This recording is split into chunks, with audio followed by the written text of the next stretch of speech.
to talk about some of the things that me and wifey's offspring did. Chosen One Star Seed. Back again. When me and Killer Wifey, two topics. We're going to talk about what me and Killer Wifey did, what Kalife and Killer Wifey did when they first got to Philly, and what we did actually, the state Philly was in. Very interested in this, and when we left, what came a result from that. Just so people understand who you're dealing with when you listen to me. And we're going to talk about some of the things that me and wifey's offspring did in their youth. That was great. And how the offspring of life and wifey is ruling right now hard in secret.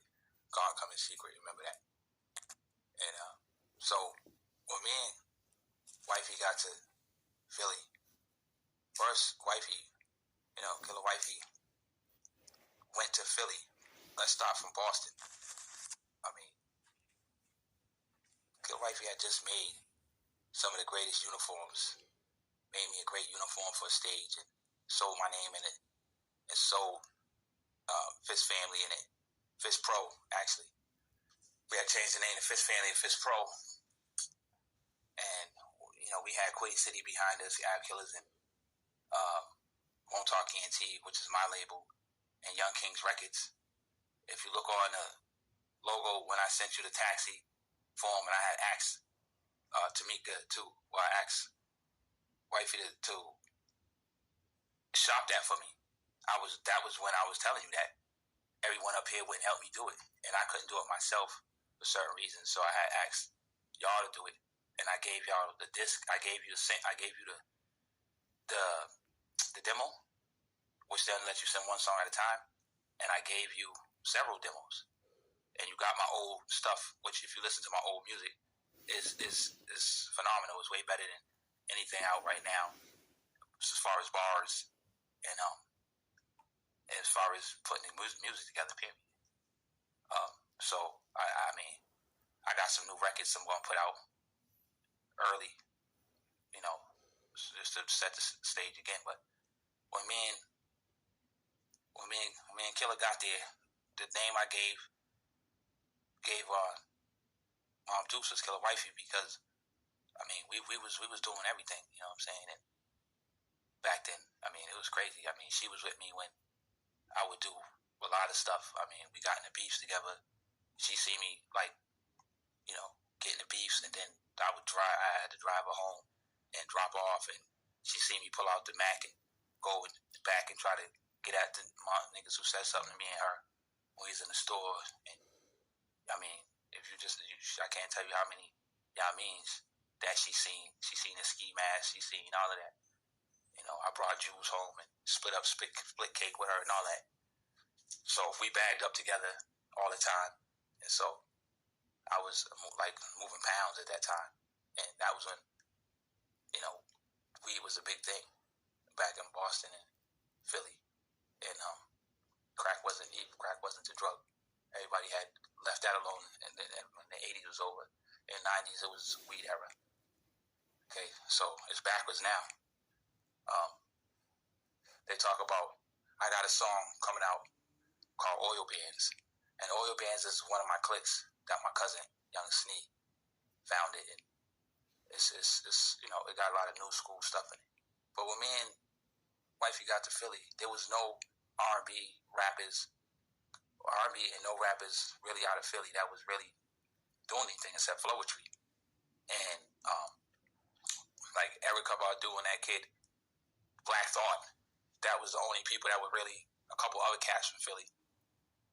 And I'm the one, when me and wifey came here,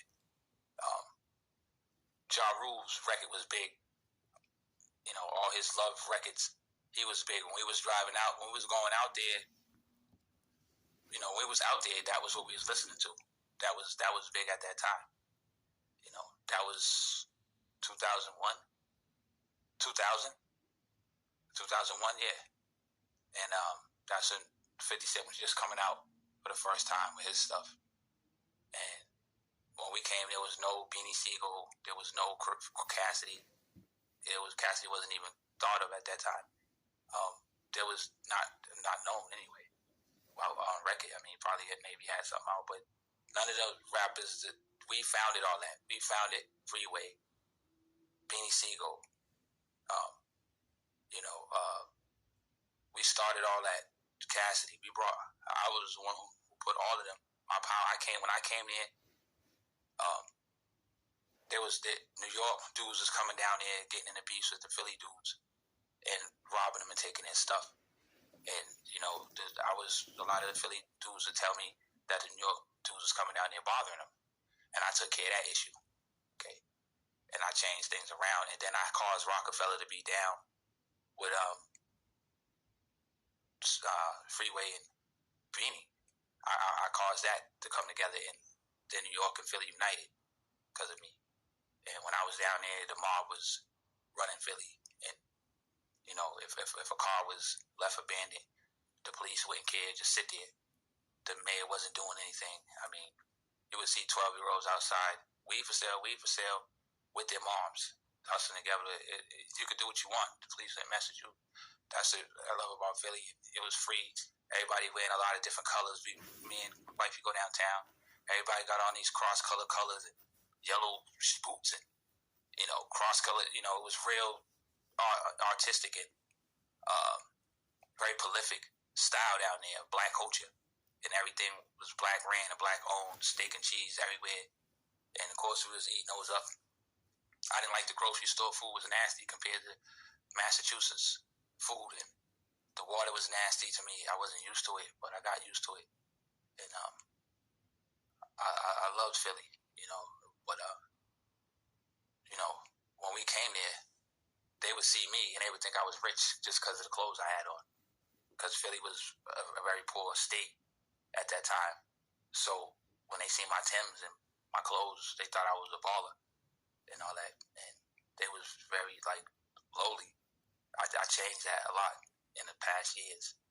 And I brought a lot of rappers up out of Philly and created a lot of rappers, and I made Philly big,